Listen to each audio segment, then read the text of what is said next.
Hello BookTube, Sarah here and welcome to my channel.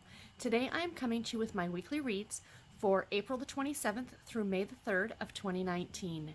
In my weekly reads videos every week I talk about all the books that I finished this week. There were 8 of them this week. It was the end of the month and much like a lot of readers, trying to meet our goals, our monthly goals, we tend to cram a lot more reading into the end of the month. I talk about what I am currently reading. I'm going to share with you guys a little book haul that I have this week, some of my crafting, and some real life stuff. So, like I said, 8 books, you guys. Let's jump right in and get started. So, the very first book that I finished this week was Where There's a Will by Beth Corby. This is a contemporary romance novel. It is going to be published on May the 30th of this year, so this was a NetGalley read. Average rating of 4.22 stars on Goodreads. I gave it 4 stars, you guys. So this one I enjoyed. It was a lot of fun, obviously. I mean, I gave it 4 stars. The premise of the story is about a woman by the name of Hannah.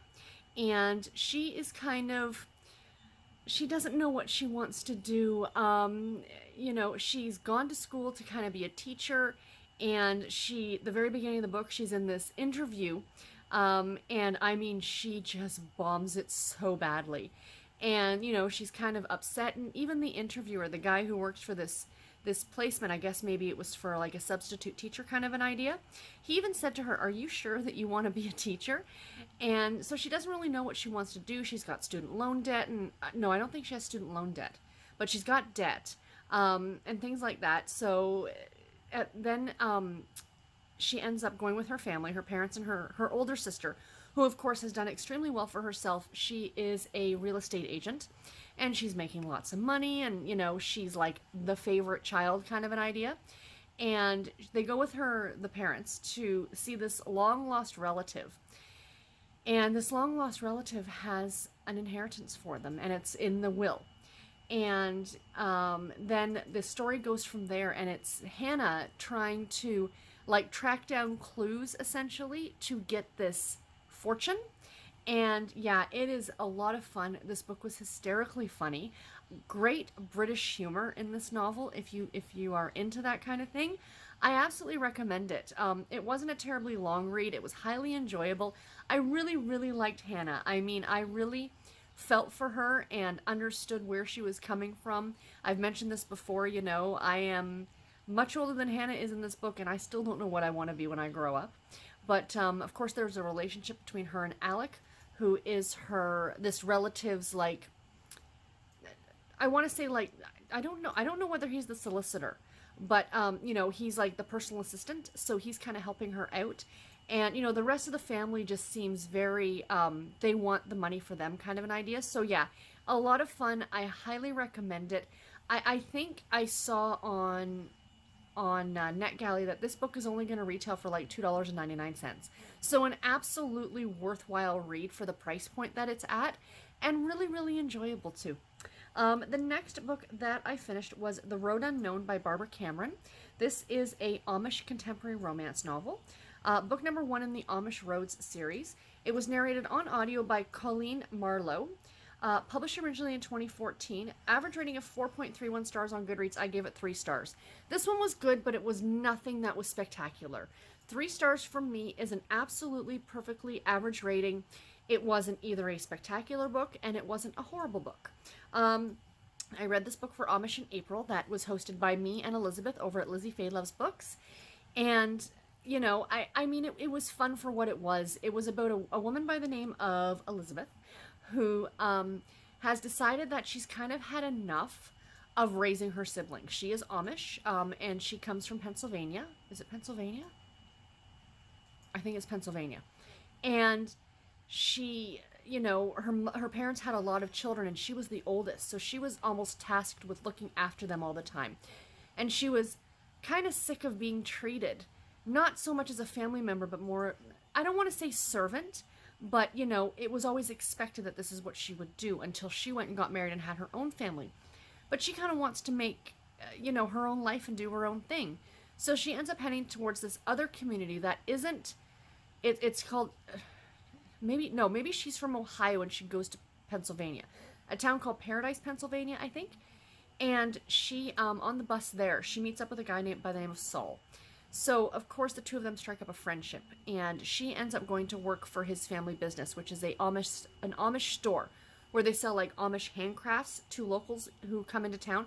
Because it's not an Amish community, but it's a partial Amish community. Like, they have a lot of like Englishers, but also a lot of Amish. So they really kind of capitalize on this as like a tourist attraction kind of an idea.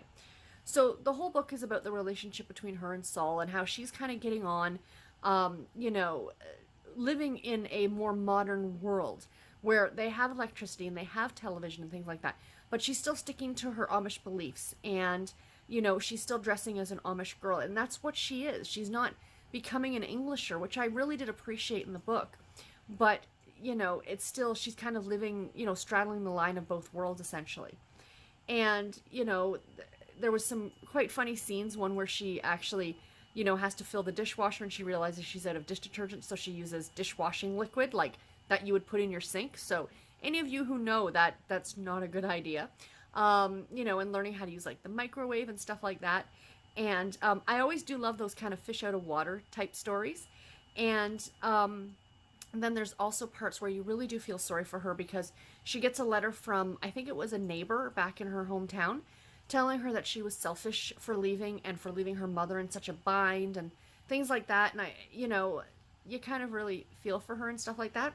This was enjoyable. Again, it wasn't anything spectacular, but it is part of the Audible romance package. So if you're interested, give it a shot. I mean, it's the first book in a series. I think I will continue with this series. I think there's only 3 books in total. So that shouldn't be a problem at all to kind of go through the rest of the series. But yeah, it was enjoyable and I liked it. The next book that I finished, I have the physical copy here. This is so exciting that I have physical copies of books. Is Out of This World Marriage by Maggie Shayne.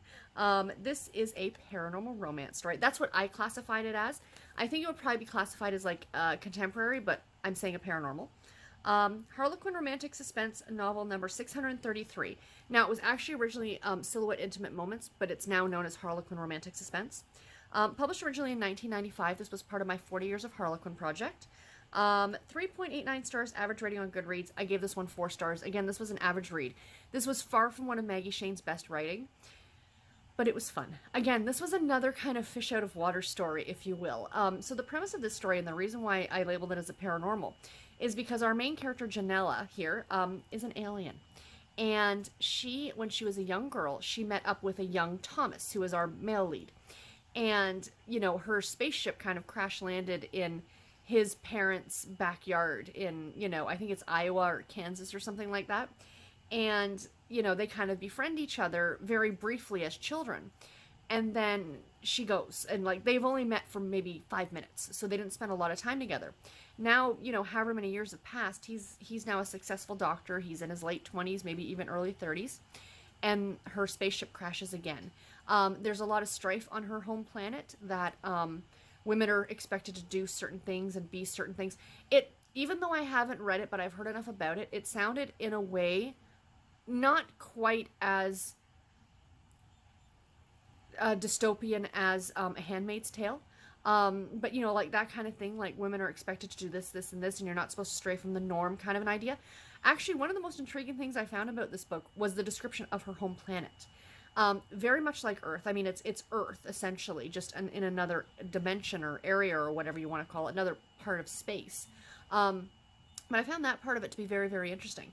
And then, of course, it's the relationship between her and Thomas and how she's kind of getting on Earth now. Yeah, so I enjoyed it. Again, not one of Maggie Shayne's best. I do not know if this is available as an ebook. I don't know if Harlequin is republishing these as ebooks.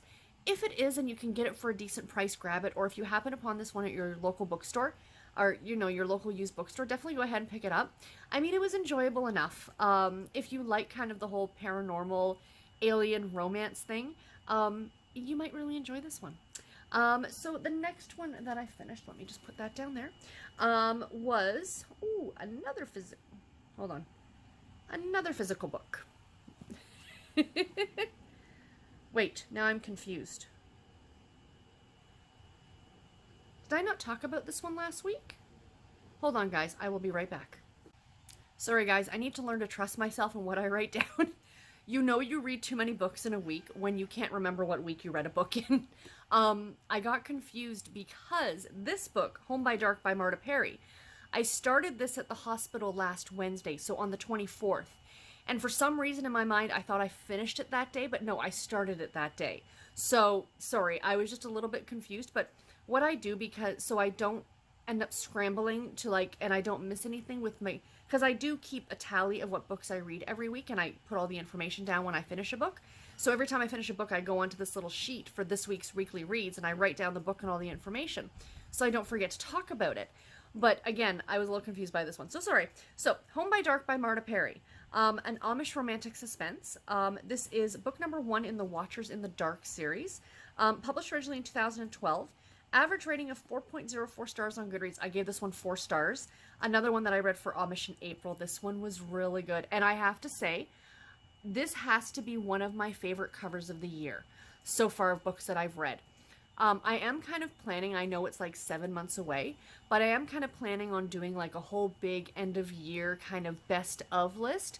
And if this book does not make, you know, one of my top covers of the year, I will be surprised. I don't know what it is. There's just something absolutely stunning about that cover. I think it's gorgeous. Anyway, the plot of this book is about a woman by the name of Rachel. And Rachel grew up and was raised Amish. And she left when she was 18 and married a local boy, an English boy.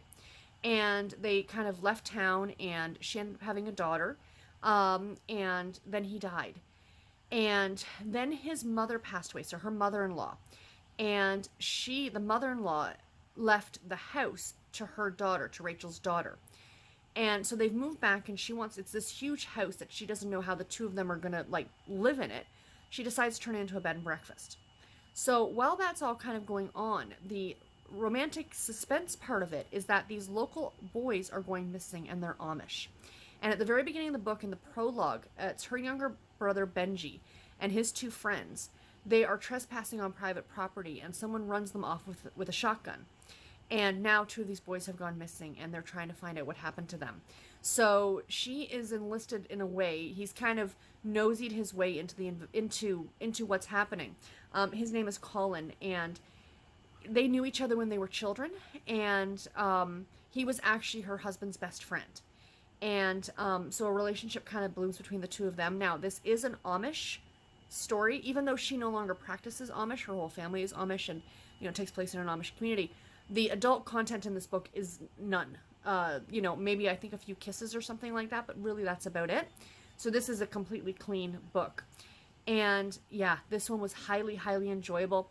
It kept me reading right up until the end to find out the kind of whodunit aspect of it, because you were meeting a lot of characters in this little town, and you're kind of meeting these characters thinking, could it be that person or could it be that person, you know, and what's happened to these boys. So yeah, really, really good. Highly recommend this one. Marta Perry, I read her last year for Amish in April as well, and I absolutely recommend her. If you like these more, you know, suspenseful books, these are not cozy mysteries per se. They are more suspenseful, but they are clean. So, you know, do keep that in mind. But yeah, this one was really, really enjoyable. The next one that I finished was Shelter Mountain by Robyn Carr. This is a contemporary romance novel. It is book number 2 in the Virgin River series. This was narrated on audio by Therese Plummer. Published originally in 2007. Average rating of 4.21 stars on Goodreads. I gave it 3.5 stars. I love Robyn Carr's writing. I love her newer books, the Sullivan's Crossing series, things like that, you know, like The Best of Us that I read earlier this year. But this series, the first book and the second book just are not, I'm not finding them not as enjoyable to me personally as her newer novels. I am still going to continue on with the series because I don't dislike them. There's a lot of aspects of these stories that I really do enjoy. But there's just other things that just really kind of irk me and stops me from giving these 4 or 4.5 star ratings. Like, I mean, this one has an average rating of 4.21 stars on Goodreads. Obviously, I am the minority in what I think, in what I think here. But, I mean, 3.5 stars, that's almost bordering on just like 3 stars. So, the premise of this story is about a woman by the name of Paige, who shows up one night in town. Virgin River is a small, small town in the California mountains. and she meets a man by the name of Preacher. That's his first name is John, but he goes by the name Preacher. He is ex-military, and she's obviously been beaten by her husband, and she's on the run from him. So that's kind of, the very easy plot of this story. She is, running from her soon-to-be ex-husband. She's trying to keep her young son safe. She's actually pregnant. Preacher is kind of going to take care of her, along with the rest of the people in this small town.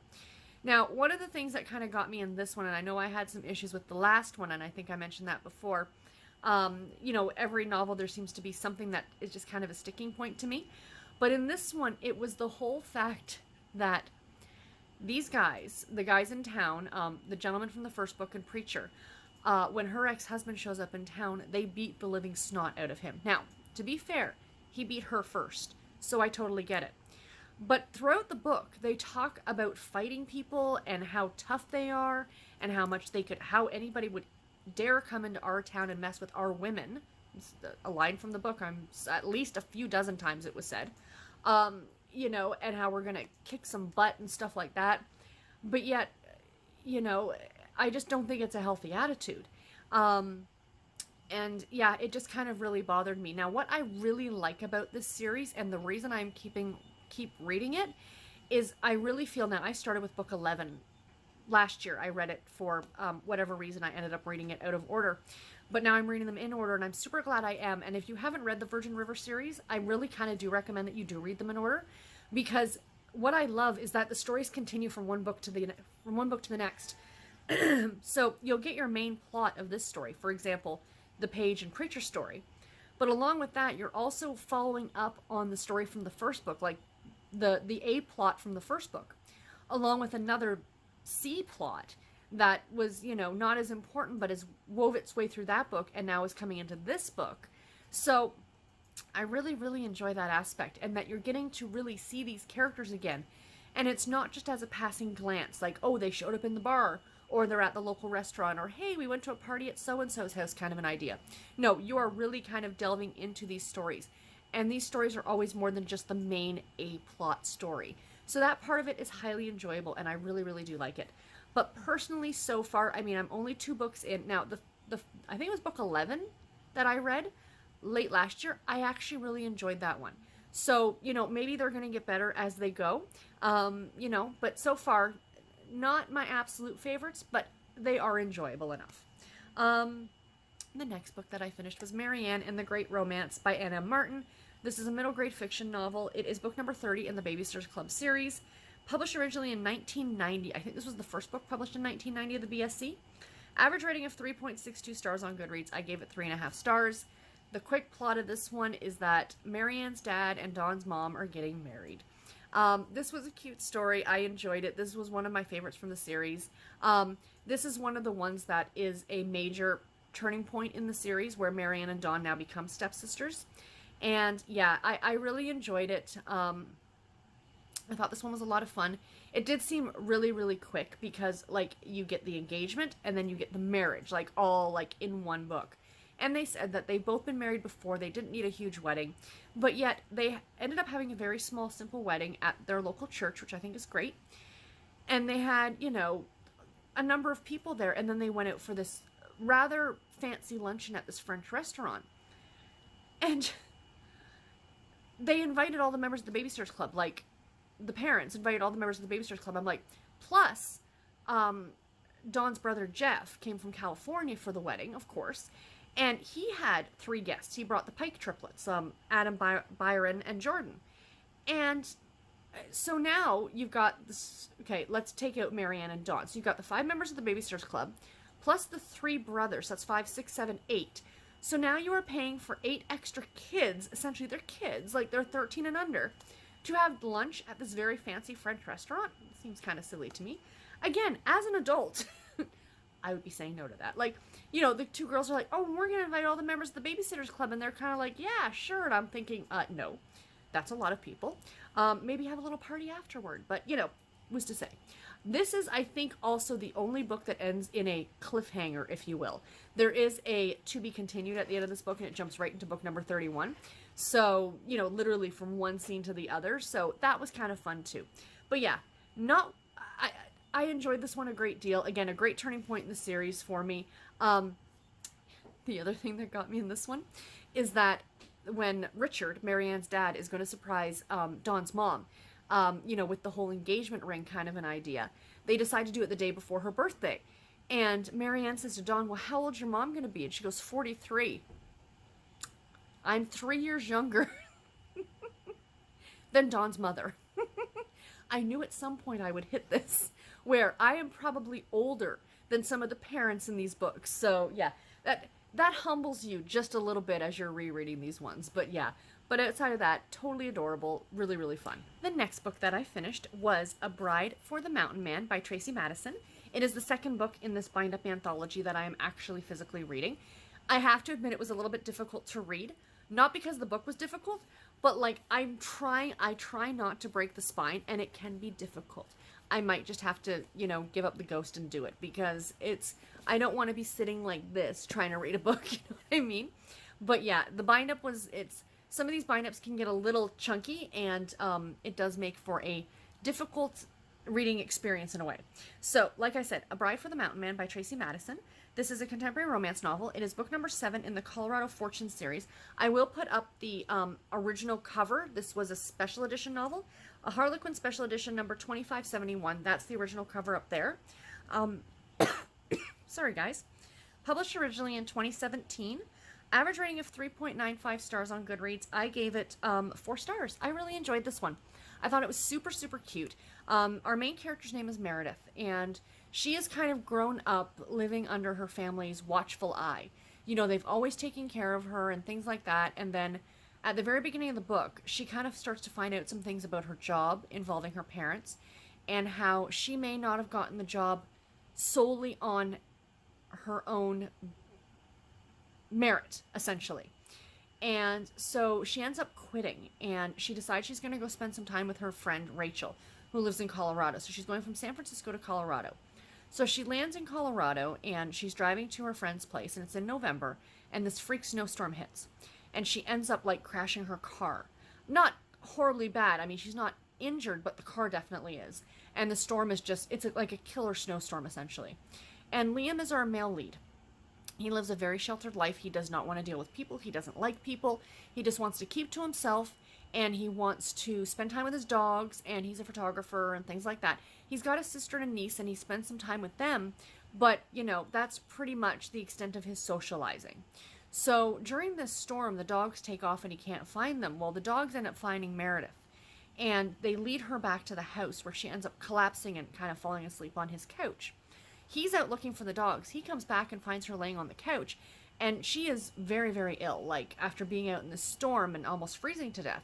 So almost 24 hours it takes for her to kind of warm up and start to feel better. Well, the two of them are now kind of stuck in this cabin for a few days while this storm clears, and, you know, before the roads can get clear and he can take her to her friend's house. Of course, you know, something happens while they're together, and a few months later she shows up at his front door and she's like, hey, guess what? I'm pregnant. So that's kind of the main plot of this story. I mean, I'm not giving anything away. That is not a horrible secret. Again, if you looked at the original cover of this book, you can visibly see that she is pregnant. So yeah, so it was enjoyable. I really found it fun. I liked the relationship between Liam and Meredith. It was an atypical romance plot line, but it was still a lot of fun, really well done. Like, you know, you get a lot of these, and the plot lines do tend to be similar, but really what makes them stand out is the writing and the characters, and I liked both in this book very, very much. I do plan on reading the rest of this series for sure. And the last book that I finished this week, I finished it on Friday, or today, the day that I'm filming this, for something a little bit different. Killers of the Flower Moon by David Grann. This is a historical nonfiction novel. It was narrated by Will Patton, Anne-Marie Lee, and Danny Campbell. This was published originally in 2017, and it has an average rating of 4.10 stars on Goodreads. Guys, I gave it 4 stars. This was really enjoyable. This is one that has been on my radar for a little while, And I actually had it on hold at my library. So this was not on my TBR for May. I finished this one in May. But sorry, I'm drawing a blank all of a sudden. But it came up at my library. It came up as being, off of hold on audio. So I immediately went ahead and read it. I actually, for my May TBR, I no longer mention whether I'm going to be reading the book on audio, print book, ebook. I just kind of say that these are the books I'm going to read. And, as I get to them, that's, I'll listen to them or read them depending on. But I did not pick a lot of audiobooks. And that's, not that I still love my audiobooks, you guys know that. But, I want to kind of keep it towards my drive time, maybe some of my home time. So I've kind of gone a little bit less on the audiobooks. But I am leaving room, if you will, because I've put a lot of books on hold at the library on audio that are not part of my TBR. So this one, as I said, happened to come up and I was super excited about reading it. Reason is, this book is, I think, I didn't write it down, I'm so horrible. It's the Osage Murders and the Birth of the FBI is essentially what this book is about. Now, the Osage Murders are something I had never heard about before. But I think it's something that most American history doesn't really talk about. So what this is, very quick, without going too much into it, is the Osage are a group of Indians that live in, Oklahoma, the state of Oklahoma. And at one point in time, they were kind of given this land in Oklahoma. And they were said, here's your reservation, by the U.S. government. This is where you people are going to live, whatever. This was way, way back, pre-turn of the century. It was quite some time ago. Anyway, then I think it was like in the early 1920s it was, or maybe even earlier than that, like 1910 to 1920. I'm not exactly 100% certain on the time frame, so I do apologize. Oil was found under this reservation, and they began drilling for oil. And all these Native Americans who live there, they now suddenly started to get rich because this is their land. And they were getting money, essentially being paid dividends. And the sad part is that the government, if you were a full-blooded Native American, they didn't think that you were smart enough to handle your own money. So they began to hire people who would essentially handle their money for them and tell them what they could and couldn't spend their money on. But per capita, at that point in time in the 20s, they were the richest group of people per capita in the United States. Like, that's how wealthy these Native Americans were. And all of a sudden then, they started dying. And an entire family would be, like, wiped out. They were poisoned. They were shot. One guy's house was blown up with him and his wife in it. And then the rights, those dividend checks, would go to the next family member until, you start to kind of piece things together. Well, then the FBI steps in and, they start trying to investigate. So essentially this novel, it's a novel. Well, it's not a fictionalized novel. It's a nonfiction novel. Begins to tell how they figured this out. And guys, it was really, really interesting. My only downfall of this one, and to my own, I might have to go and pick this up in a physical copy to reread it again, because I know that there were maps and pictures and stuff like that I missed on the audio. So, that is one of the downfalls of having an audiobook. But I just found it fascinating. As a history buff, I just found it very, very fascinating, and how some people can actually be. Now, the other thing, too, which you guys may or may not know, is that I am also I'm not a true crime person, but I really do love, my two favorite shows on television of all time are Law & Order and CSI. So that whole kind of, and the X-Files, the three of them. So, one deals with, crime scene investigation, the other one is New York police detectives, and the third is, FBI. Granted, they're investigating aliens, but they're still FBI. So I really do love that whole police procedural kind of an idea, and the fact that this was, the birth of the FBI, I found very fascinating. And it didn't delve so much into that aspect of it. It did talk a lot about J. Edgar Hoover and, these FBI agents who were investigating this case and, what happened to them later in life and things like that. Really, really enjoyable. There were 3 narrators on it. There's 3 parts of the book. So one kind of talks about, the lead up to the murders, and that's narrated by the woman, Anne Marie. And then the second part is narrated by one of the guys, and it's more the investigation. And then the third part is narrated by somebody else completely different, and it's now told in first person. The other two parts were not told in first person. The last part is told in first person, of the author himself, like going back now and talking about his research and talking to some of these people and some of the other things he's uncovered about this case. Really, really good. If you enjoy nonfiction, if you enjoy history, if you're interested in that kind of a time period, I really do recommend this one because I really enjoyed it. So those are all the books that I finished this week, guys. I know, enough of them, right? So what am I currently reading? Yay! I'm just looking for my currently reading books. Oh, darn, I left one of them in my book bag. Or in my, not my book bag, but in my my lunch bag. That's okay. I'll just put a picture up here. Sorry. I am reading it in a physical copy. But the first book I'm reading is When We Found Home by Susan Mallory. I'm listening to this one on audio. This is another one that is not on my May TBR, but it came in from the library, and I'm like, yes, I must read it.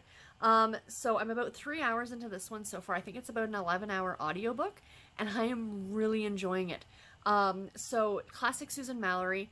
This is not necessarily a contemporary romance like the Fool's Gold series. This is more a women's fiction, if you will, and using a kind of, common plot point in these type of novels. It's about three siblings who did not know that they were siblings. They all share the same father but different mothers, and they don't end up finding each other until they're much older. Malcolm is the oldest, and I think he's like 29 or 30. And then he's got a sister named Callie, who's about 4 or 5 years younger than him. And then there's a youngest sister by the name of Kira, who's only 12. And Malcolm comes from a very well-to-do family. His father was quite wealthy. And after the father died, they found all this information about the fact that he had these two daughters. So, now they're kind of being found, and they've just found Callie, which is the middle sibling. And now they're all kind of living together, but each story, or this is, it's very hard to describe, and I do apologize, but it's almost like 3 separate stories in one, where you're getting each perspective from all 3 of these characters. Now, Kira, the youngest, isn't really going to have too much of a story, but she will have her own book, because there is a 80-page novella that was published last Christmas. I can't remember the name of it, but I'll pop a picture of it up here. But in this story, Kira is all grown up. So this is going to be her story. So I'm super excited to read it this Christmas. I was going to read it last Christmas, and I'm happy that I decided to wait and read this first. But yeah, so far I am really, really enjoying this one. So the one that's over in my lunch bag, or my tote bag that I take to work, not my lunch bag, is The Mistress by Susan Wiggs. This is the second book in the Great Chicago Fire trilogy, and I just love this series so much. The first book is called The Hostage, and it is a favorite of mine. This one, I am literally 10 pages into it. I started reading it on lunch, and I was sitting there happily eating my lunch and reading, and then people came in and they started talking to me, and I'm like, but I want to read my book. But I'm not rude. So I did sit and chat. But I do plan on getting more reading done on it tonight. So I don't have much to say about this one yet. Literally, I'm 10 pages into it. This trilogy happens. Each book in the trilogy starts off at the same starting point with this Great Chicago Fire that happened. Was it 1871? And then after that, each story kind of branches out from there. And these 3 separate characters who are best friends, what happens to each of them in the aftermath of the fire. So, like I said, the first book, if you enjoy historical romance, it's an older book by Susan Wiggs. The cover I have up that I'm showing you guys here is actually the redone cover, which I really, really like. I like these new ones, and I do think I want to, even though I borrowed this one from the library, like the one that I'm physically reading, but I might have to go out and buy my own copies of these just to have them on my shelves, because I think they're gorgeous. But yeah, really, really enjoyable series. The other one that I'm currently reading is Outlawed by B.J. Daniels. This is my current 40 Years of Harlequin project book. I will be honest, guys, I finished my last Harlequin, my 40 Years of Harlequin book on Monday. I haven't picked this up at all this week. I've been busy doing some crafting and stuff like that, which you guys will see in a little bit. So, and I've been going to bed tired. Like, by the time I go to bed, I'm already exhausted and can barely keep my eyes open. So, I hope to get to, I've always said it, I typically read most of these over the weekend, so I'm not too terribly concerned about it. It's not super duper long. It should be a really quick and easy read. but it's BJ Daniels, so I'm sure it's going to be awesome. And then the last thing that I'm currently reading is Dawn's Wicked Stepsister, of course, by Ann M. Martin. Book number 31 in the Babysitter's Club, the continuation of Marianne and the Great Romance. I will talk more about this one when I finish it next week. So, that's all I have for what I am currently reading. So, let's jump into my book haul. So, before I get into my book haul, I almost forgot. I have to open next week's 40 Years of Harlequin book, which I hope to actually start and get some reading done next week. So let's see what it is. We have got 1987, you guys. Very exciting. The late 90s. I was wearing baby doll dresses and Doc Marten boots because I was super cool. I'm going to laugh if, like, the character on the cover of this book is wearing the same thing. I have no idea what this book is, so who knows? Let's see. Nope, far from it. Oh, this is a Mills and Boon, but it is Harlequin. And this is just the copy that I ended up getting. I might have to hunt down and find the Harlequin edition, because these are the ones that are published in the UK and I believe Australia. So, let's see here. Published in 1997. So, this is called The Black Sheep by Carolyn Andrews. Very spicy cover. Actually, I kind of like the Mills and Boon covers. They're kind of different. It's just not what I'm used to. You know what I mean? It's not what I grew up with. So, she couldn't keep her eyes off of him. Nick Hegarty? A loner and a rebel with a cause. Accused of a crime he didn't commit, he left town, but now he's back. Andy Field, private investigator. She's watching every move Nick makes. Oh, I like that she's the private eye. That's fun. Andy Field isn't happy about her latest job. She's been hired to keep an eye on sexy as sin bad boy Nick, and that means being close to him day and night. But on her arrival, she's instantly caught up in scandals of the past. Even worse, she finds herself falling for the charismatic rebel she's come to investigate. Ooh. I think that's going to be a lot of fun. Yeah, I think that one's going to be a lot of fun. Yeah, this should be good. This should be good. So, yeah, I'm looking forward to it. It's kind of fun to have these Mills and Boon editions on my shelf, you know, for collection's sake. But, yeah, this will be interesting. So, I'm pretty sure that when Harlequin publishes an edition here, like the Temptation line is now defunct. They don't make them anymore. But at the time, I'm pretty sure they published the same book in the Temptation, like the Harlequin Temptation cover, which I'll stick up here just to give you guys kind of a show of what the two look like. But I'm pretty sure they were published simultaneously the same month.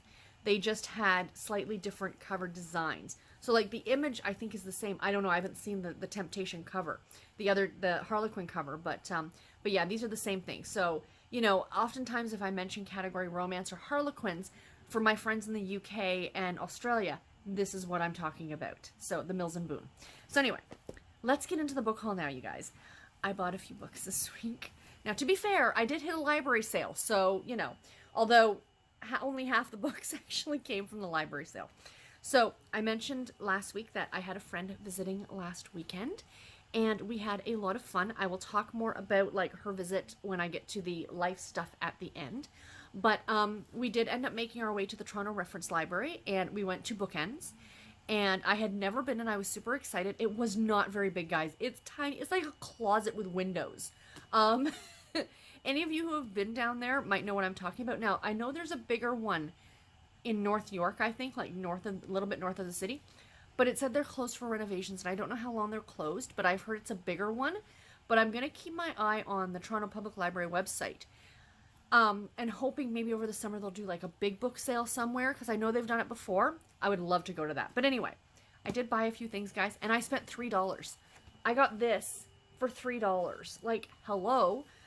So I got a couple of mass market paperbacks.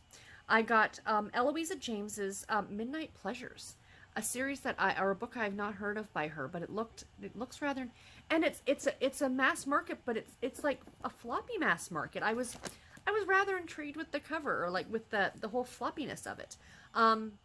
But yeah, something about, what did I see here on the back? Eloisa James, the acclaimed author of Potent Pleasures, returns to Regency England with an unforgettable new heroine. A genteel but naughty innocent who gets more than she bargains for when she finally says yes to love.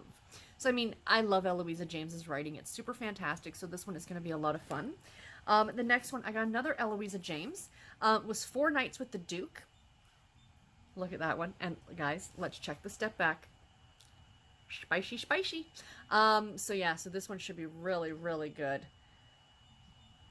Nothing gets me to a bookstore faster than Eloisa James. That was from Julia Quinn.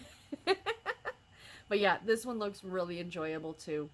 Another fabulous romance in her New York Times bestselling Desperate Duchesses series. So yeah, so this one looks like it'd be really good. Pretty good condition too. And the last one was a Sophie Jordan. And this is The Duke Buys a Bride, and this is part of the Rogue Files. So there's the cover. She's showing a little thigh there, you guys. No step back cover in this one. But yeah, this one looks really, really good. So yeah, so I decided to pick up this one too because you can't go wrong with a Sophie Jordan. And then the two hardcover books that I got were only $1 each. And the first one that I spied was Best Friends Forever by Jennifer Weiner. I have actually never read this author, but I did read her memoir. So I have read this author. I read her memoir, which I fell in love with. And I think I read it early last year. It was so, so good. If you have not read it, go ahead and read it because it was really enjoyable. But this one, I happened to see it, and it was only $1, and it's like in great condition. I think this was probably... This isn't an ex-library copy. Neither are any of those ones either. But yeah, so this one looks like it's going to be really, really good. Now, this last one that I got was an ex-library copy, but I did take it apart. I took off the plastic and stuff like that without... I had a little bit of damage that I did. You can't even see it, but I did have a tear there that I just put tape on the inside. This is more for my shelf. I probably, when I get to this point in the series, will read it. But this is Lillian Jackson Braun's The Cat Who Saw Stars. I think this is the 21st book in the Cat Who mystery series. My goal is to get every single one of these in hardcover. I have this one now and The Cat Who Came to Breakfast. So, you know, when I saw this one, I immediately scooped it up. The only sticker I can't get off is the side one. Why can't they put these on the outside of the plastic? Like, seriously. There's also this one on the back that says the Toronto Public Library's got the barcode. That I don't care so much about. That can stay there. I'm thinking more for when it's sitting on my shelf. Do you know what I mean? Like, I'll show you this way. When it's sitting on my shelf that... my husband said something about a hairdryer, but I don't want to burn anything. So, I don't know. If you guys have any suggestions, please do let me know. There's also, like it says, withdrawn from the library on the inside. Don't care so much about that one. And, yeah. So, but other than that, I got the plastic cover off of this. So, I'm quite happy with that. But yeah, I'm super excited to have this one in my collection. So, the other books that I bought, I paid for. Not really, not really. One I did get for free. The one I got for free is one I ordered using my Harlequin Rewards points. I meant to mention, if any of you ever want me to do a video, I think I've done a video on the Harlequin Rewards. But if you want me to do anything to talk about that at all, please do let me know. So I used my rewards points, and I got a copy of A Secret Arrangement. This is by Lynette Kent and Kathy Gillian Thacker. This was previously published as A Convenient Proposal and The Secret Seduction. So this is another 2-in-1, just like the other one that I'm reading. And yeah, so I'm really looking forward to this one. I'm slowly collecting all these. Ever since I found the stack of them at the thrift store, I want to collect all the rest of them. So super happy to get that one. And for free using points, always a good thing. And then, was it last week? I read that book by Kathleen Cabrera, Her Texas Ex. Now, I've read her before, and I really enjoy her work. So I went on Amazon, and I was kind of looking to see what other books by her that they had. And they had this one, and they actually had a copy of it, one copy left in paperback. And I decided to pick it up because I thought the cover was gorgeous, and it's a Christmas contemporary romance.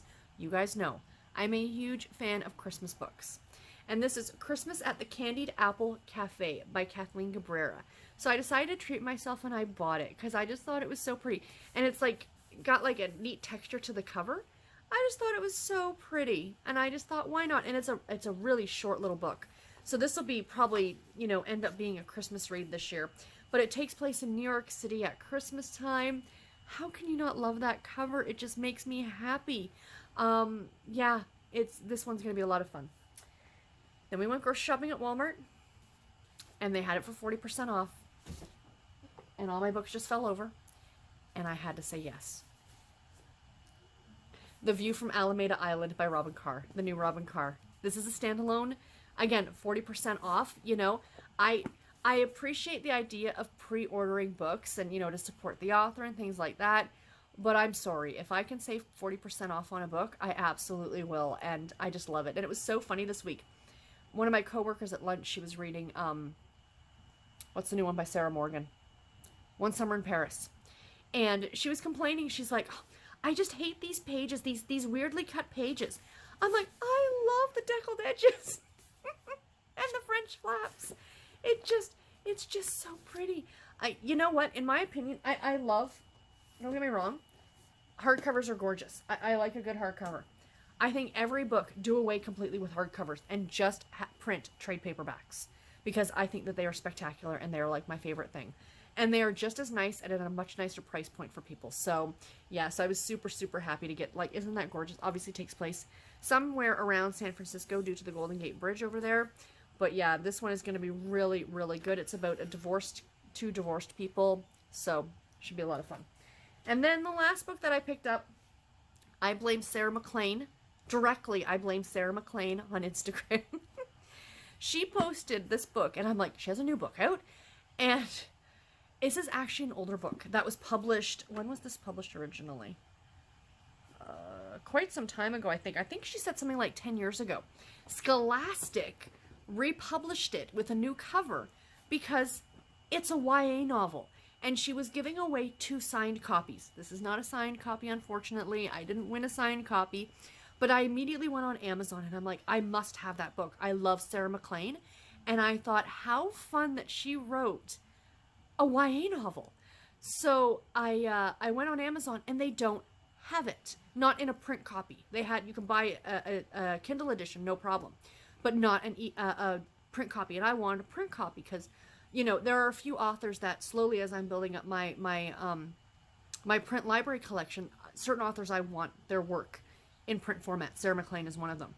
And so then I went on Chapters Indigo and they had it. And I was super duper thrilled. So this is a YA historical romance. And I think it's got mystery in it too. What does it say? 17-year-old Lady Alexandra Stafford doesn't fit into the world of Regency London. She's strong-willed, sharp-tongued, and she's absolutely loathes dress fittings. Unfortunately, her mother has been waiting years for Alex to be old enough to take part in the social whirlwind of the London season, so she can be married off to someone else respectable, wealthy, and almost certainly boring. But Alex is far more fascinated by adventures than romance. Somewhere or somehow between ball gown fittings, dances, and dinner parties, Alex, along with her 2 best friends, Ella and Vivi, manages to get entangled in her biggest scrape yet. It's a juicy mystery brimming with espionage, murder, suspicion, and love. Romance and danger fill the air as this year's season begins. Tell me that does not sound awesome, right? But what I love is when I was reading the back of this, like, not just now, but when I was reading it on Chapters Indigo, when I was buying it, was that if you think about any historical romance novel that you've read, for example, these girls who go out for their first season, are 17 years old. They're young, right? But yet in most of these books, they are over the age of at least 18, at least. Sometimes into their early 20s, which would actually be considered to be almost spinster at some points, right? Whereas this one, our main character is a true 17-year-old, and I just think that's delightful. And I've mentioned this before in one of my older videos. I think I talked about this, that 17 in Regency England, to be 17 in Regency England is a completely different thing than being 17 in 2019 North America. The ages are the same, but the life experiences are vastly different. At the age of 17, she probably would have been expected to find a husband and to have been wed probably before her 18th birthday. Whereas here, 17-year-olds right now are looking at a part-time job and going to college or university. Marriage and children are generally far in the horizon. It's not something that they're necessarily concerning themselves with. Whereas in this period of time, that's what it was. Or if you were not of the upper echelon of society, you were probably had been working from the time you were 10 years old. So I just find that bit of it fascinating, and that's really kind of why I really wanted to read this one. Plus, it's Sarah MacLean.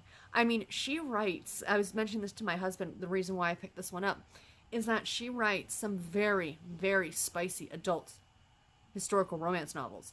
So I'm so fascinated to read a YA by her, because I think it's just going to be awesome. But yeah, super excited to get to this one. I don't know, maybe next month. This might have to jump and get put on my TBR next month for sure, because I think it's just going to be absolutely delightful. So anyway, guys, this video is being super long, and I do apologize. So that is my book haul. I think that's all I've got, like, reading and book-wise to talk to you guys about. So let me show you my crafting and what's kind of taken up some of my time this week. You know, not like those 8 books that I finished didn't take up a lot of my time, but let me just move some of these things out of the way. Sorry for knocking around the camera. I've got it sitting up on a tripod. What I've been noticing as I edit my videos is that sometimes it'll jump, and I don't know why. I don't see it in the camera, but I'm wondering if it's something else, so I'm hoping maybe this will fix it. I don't know. We shall see. But I'll show you guys my knitting. So first of all, living in my Australian animals bag, which I absolutely love to pieces. If you watched my last week's video, you guys saw that I started a pair of socks. On Saturday, I ripped those socks out. Not because I didn't like them. I thought they were gorgeous. But right from the time I pulled this yarn out of... I keep hitting myself with the taggy thingy. From the time I pulled the yarn out of the bag, I immediately didn't even want to do it as socks. I immediately thought it would be like a hat or a cowl or something like that. So I was knitting away on them on Saturday when my friend was here, and she was knitting on a hat, and I just kept looking at her hat, and I'm like, I want to knit a hat. So I ripped out my sock. And I decided to cast on, and I'm so super happy I did this, I cast on a hat. So this is, it is not that yellow in real life. It's bright yellow, but it's not that yellow. It's just take it down a few notches. But yeah, so this is the hat. So essentially, I am kind of creating my own pattern as I go with this hat. It looks small, but this is going to stretch like there's nobody's business. So there is a pattern on Ravelry called the Sockhead hat. And I knit it like 4 years ago, and I really like it. Essentially, you do like 4 inches of ribbing, and then you knit for like a gazillion years, just knitting around and around and around. And then when you're about ready to poke your own eyes out with your knitting needles, because you're so bored with just knitting around and around and around, you then decrease and you bind off the hat. So it's this really floppy sock yarn hat. It's a sock head hat. I'll leave a link to it in the description box below if you guys are interested. And I liked it. And I thought, well, I was trying to find a cute pattern that uses sock weight yarn. And so I decided to take the numbers, like take the stitch count from that hat and borrow it and cast on this hat. Now, the first one that I did, I think it had you cast on 144 stitches. It's a free pattern, so I'm not giving anything away. You cast on 144 stitches onto, I think, like US, what needles am I using here? US 2s? US 2.5, or a 3mm needle for my Canadian and UK friends. So what I did, because my last one was just ever so slightly too big, I actually decreased it by 8 stitches, which doesn't seem like a lot, but it's an inch that I lost on it. So I cast on, I think, 136 stitches on this. So, you know, I used 2 free patterns. I'm not giving anything away to you guys. Cast on 136 stitches, and I did 2 inches of ribbing. Then I decided I did not just want to knit around and around and around and around forever. So what I'm actually doing is I was doing the blueberry waffle pattern, which is another free, it's a sock pattern on Ravelry. It's a free sock pattern. I'll link to it as well in the description box below. And essentially the pattern of the sock, the pattern that you put on the sock, is you knit 2 rows, and then you knit 2 rows of knit 2, purl 2, and then knit 2 rows of knit 2, purl 2, etc., etc. So I'm actually doing that in the hat. So you can see these kind of like little bumpies here. Those are my knit 2 rows and then the 2 knits and purls. And I really, really love the way it's coming out. So my plan is when this hat is done, it's going to be a slightly floppy. I do like a hat that's a little floppy in the back. I am actually, when I go to the New Hampshire Sheep and Wool next weekend, I am going to be taking this with me. And I want to find, because I know Fiber Stash, she sells the fuzzy, like the fake fur pom-poms. She sells a bunch of them in really wild colors. So I'm either going to try to find one in this bright pink that is, you know, right there. Or there's a light blue, or even the purple that you guys can see. One of those colors I'm hoping the pink. I'm hoping I can find a pink. My friend Mandy said probably there'll be a pink. And then a pink fuzzy pom-pom on top of this. I think it's going to be awesome, and I cannot wait. This is what this yarn was meant to be. It was not meant to be hidden on my feet in socks. It was meant to be proudly displayed on my head as a hat with a fuzzy pink pom-pom. So, super excited about that. So, speaking of New Hampshire sheep and wool, I realized on Sunday when I was, or Tuesday when I was knitting on this, on my sweater, that I could potentially finish this by New Hampshire sheep and wool and wear this sweater there. Which, if that's the case, I'm going to be super stoked. So, the last time I showed you guys this, I was almost done the ribbing at the bottom. This is the Land Glade pattern by Melissa Shashwari. So there's where I was. There's my stitch marker, and there's where I was last time I showed you guys. I finished it. So the body of this sweater, showing you the right way, is complete. It's long. This just covers my behind. It goes about halfway down my butt. And then I cast on the sleeve. So I don't want to take, I've got these massive things are my double points that I'm using to knit this. I don't want to take it out of there because it's a bit of a pain to get them back in. But I do that. I have these neat needle keepers. This one isn't quite big enough, which is why they're sticking out this end. Keep them in there to keep them from stabbing the project as it sits in my project bag. But there's the sleeve, and you'll see this better the next time I show you guys. But there is the patterning on the sleeve. So this is going to go down both sleeves. So the sleeves are 17 inches long in pattern like this, and then you do 3 inches of ribbing on the sleeves, which shouldn't take me too long because it's a smaller circumference. It's only like 30 stitches or 40 stitches, so it doesn't take very long at all to do. I am now at, I think I'm at 7 inches already on the sleeve, so I've got 10 more inches plus the ribbing, so 13 on this sleeve and then 20 on the next sleeve. I would like to have this done by Wednesday. When I leave on Thursday morning to go to Boston, New Hampshire, I want this done because I want to wear this. Oh yeah, so I got to finish the sleeves, and then I have to pick up around the collar and do an inch of ribbing along the collar. The bigger pain in the butt will be picking up those stitches, not knitting them. So, although, again, as I look at it, a part of me is kind of wondering whether I want to keep it or not. What I'm thinking is, if I get the sleeves done, and I get the ends woven in, and I still haven't picked up around the collar, I'm going to leave it and wear it as is to the festival. When I get home, I will pick it up and I will fix that part of it, essentially. But, you know, for right now, I'd be perfectly content as long as I weave in my ends to wear it as is. So yeah, so I'm really, really happy with this. This is 100% acrylic yarn from Knit Picks. It is their Bravo worsted in the colorway called Cornflower. And the blue that you are seeing it on screen is the blue that it actually is in real life. It is gorgeous, and I love it. And it's going to be so super comfy and so flippin' awesome.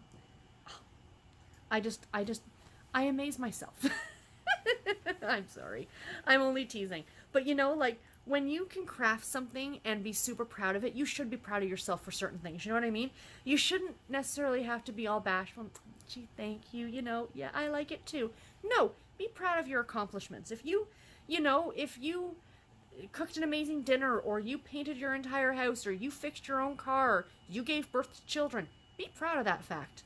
If you knit a sweater, be proud of it.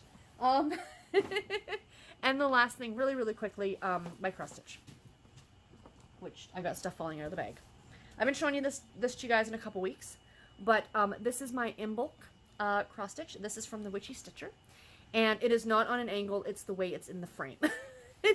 I'm not cross-stitching it on an angle. It will be straight when it's done. It's just the way the fabric is sitting in the frame. So I've got the lettering done here, as you can see. And this is an amethyst crystal that's down here. This is, I guess, the sun, which I think is very cool. And there's little, you can't really see them but there's little stars all over around here. I have started over here the corn dolly. And then she's going to stand over here.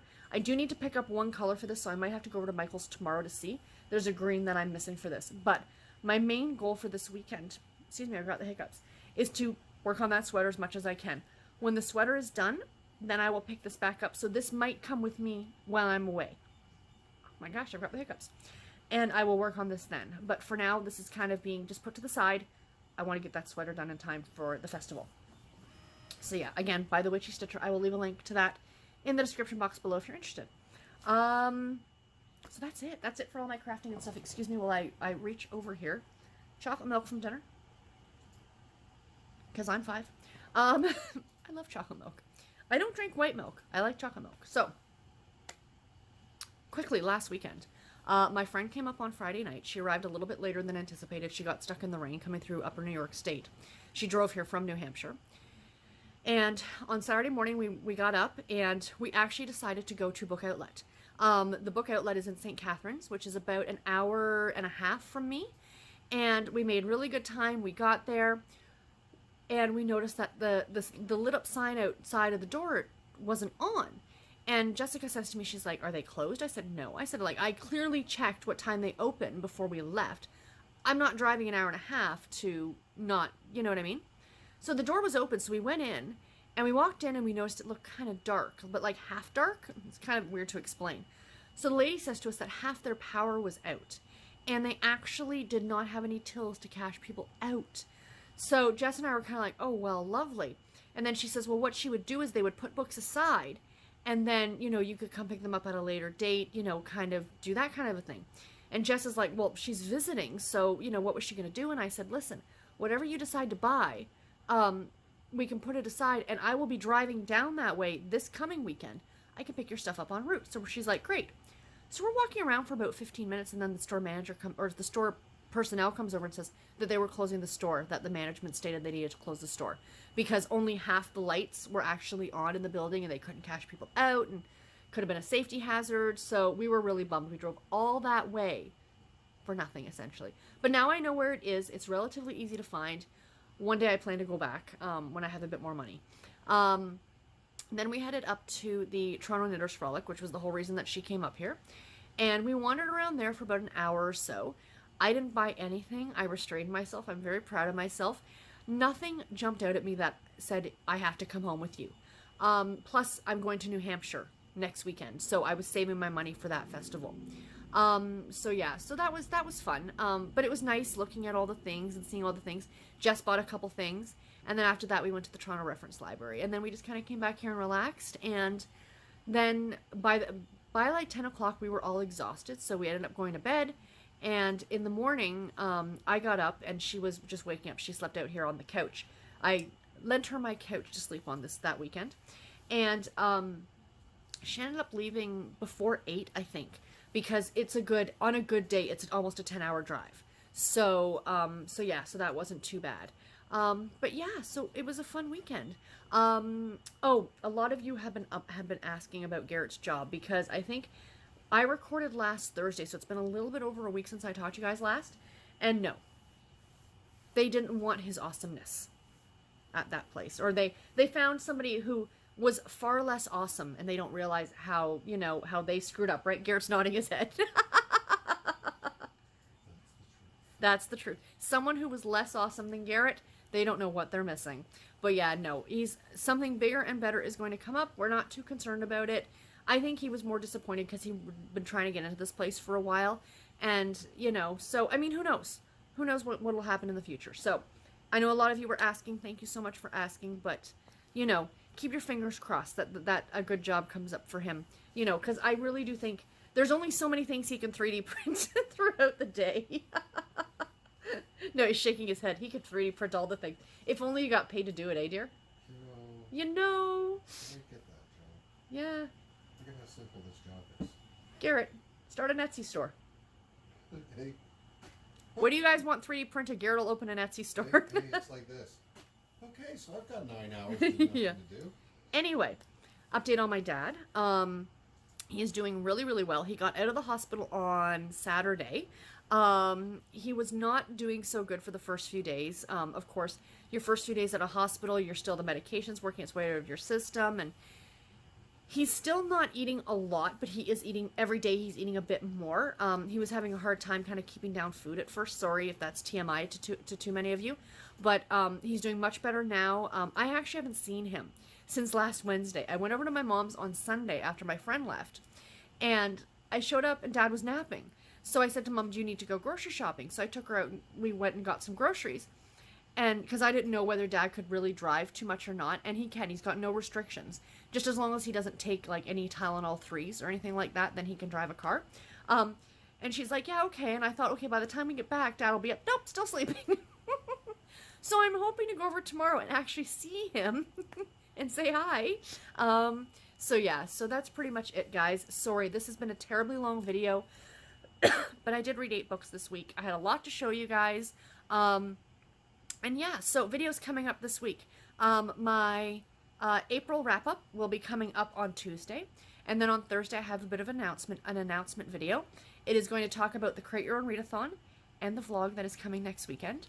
So next week's video will be substantially shorter. I will actually be filming next Saturday's video this coming Wednesday because I want to do it before I go away. I do not anticipate getting a lot read over the course of the weekend that I'm away. I mean, I will be driving for like 20 hours total or more, like 22 hours total. So, wow, when you say it that way, it really does sound like a lot, doesn't it?